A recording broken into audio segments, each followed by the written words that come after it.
Hello all, welcome back to snack and meal.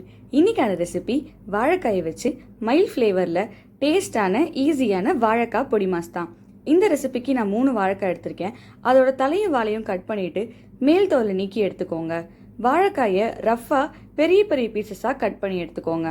ஒரு பவுலில் கொஞ்சமாக தண்ணி சேர்த்து அதில் கொஞ்சமாக உப்பு ஆட் பண்ணி கட் பண்ணி வச்ச வாழைக்காயை அதில் போட்டுக்கோங்க.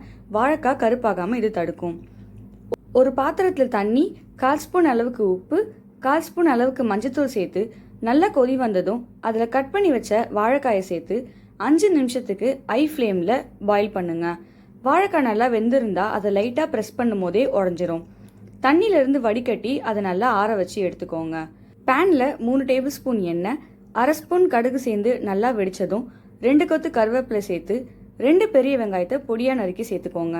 இது கூடவே 3 பச்சை மிளகாயை நல்ல பொடியாக நறுக்கி சேர்த்துக்கோங்க.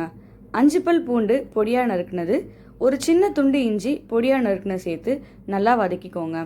1/4 ஸ்பூன் அளவுக்கு உப்பு சேர்த்துக்கோங்க. வேக வைக்கும் போது உப்பு சேர்த்துருக்கோம், அதனால நிறைய சேர்க்க வேணாம். வெங்காயம் நல்லா வதங்கினதும் அதில் வேக வச்ச வாழைக்காயை கையால் குட்டி குட்டியாக மசிச்சு எடுத்திருக்கேன். அதை சேர்த்து நல்லா மிக்ஸ் பண்ணிக்கோங்க. 3 நிமிஷத்துக்கு நல்லா வதக்கிக்கோங்க கிளறி விட்டு.